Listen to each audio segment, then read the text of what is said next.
je ne suis pas travailleur dans le secteur de l'eau. Par contre, j'ai été impliqué dans les questions de l'eau en étant riverain de situations problématiques, notamment la construction d'un bassin d'orage dans mon quartier, qui était contestable.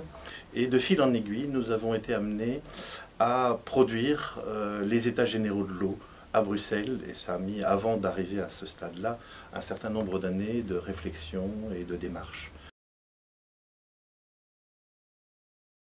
Nous avons été alertés, et pour poser cette question des états généraux de l'eau, par notamment l'impression que du capital financier mondialisé commençait à rentrer dans cette ville et pouvait nous accélérer un processus vers la marchandisation de l'eau. C'est quelque chose pour lequel nous avons alerté, notamment lorsqu'il s'est agi de la station d'épuration Nord. Je pense que c'est un phénomène assez bien connu des Bruxellois et que dans l'hiver 2010-2011, si je me trompe, non, 2009-2010, voilà que j'ai un trou de mémoire, eh bien, les responsables, les gestionnaires de la station d'épuration ont renvoyé les eaux non épurées directement dans la rivière, dans la Seine, faisant une sorte de chantage environnemental. Et nous avons interprété ça comme étant un bras de fer entre le monde privé qui s'installe sur la place de Bruxelles, hein, les multinationales de gestion de l'eau bien connues, et l'opérateur public. Et nous avons dit à ce moment-là, attention, il y a risque en la demeure.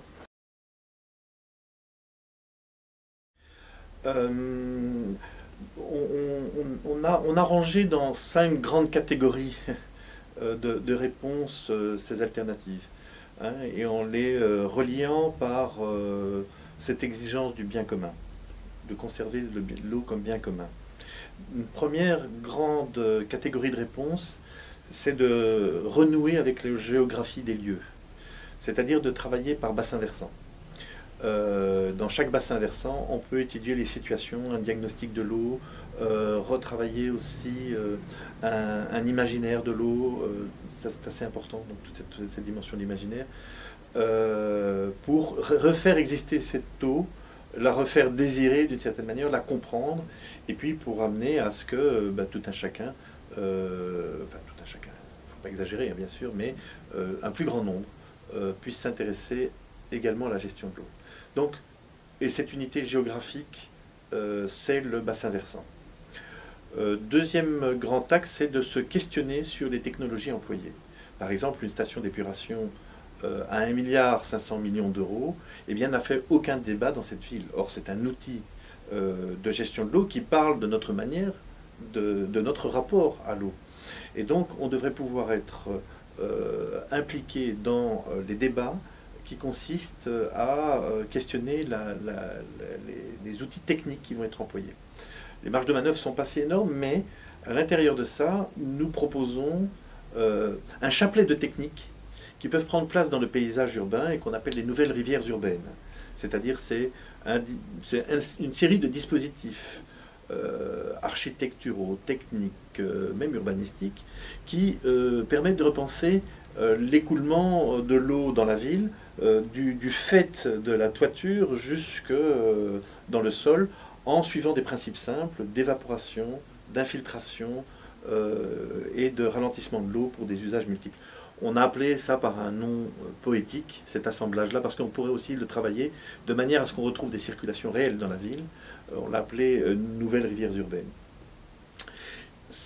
Troisièmement, sur tout ce qui est gestion et financement de l'eau, on propose qu'il y ait une vision radicale là-dessus, qui soit une gestion par les pouvoirs publics de l'eau, que ça soit une gestion publique, en association avec les habitants, et donc par un mouvement citoyen, et aussi un financement public de l'eau, le plus possible, puisque on voit que en fait, une grande partie des coûts de la gestion de l'eau sont aussi liés à des eaux qui ne sont pas du tout utilisées par le consommateur, qui sont les eaux de pluie, etc. Tout l'un dans l'autre, plutôt que de rentrer dans des comptes d'apothicaires, etc. Il nous semble que de partir d'un point de vue qui est une gestion, un financement public de l'eau, pourrait répondre à pas mal de questionnements.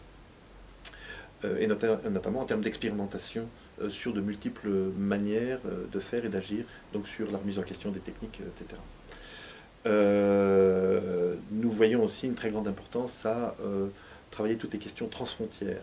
Donc l'eau se joue des frontières, aussi bien la parcelle communale, etc. Et bien, donc de manière régionale, la région reliée à des bassins hydrographiques, donc il faut qu'il y ait une gestion par bassin hydrographique. Ça, c'est une vision que l'Union européenne a aussi d'ailleurs. Et enfin, que l'ensemble soit lié à que des processus participatifs soient mis en place un peu partout, accompagnés d'un mouvement citoyen sur la question de l'eau. Voilà en gros 5 volets qui nous amènent à penser qu'il y a une vision cohérente ici entre la notion de bien commun, les habitants et le paysage.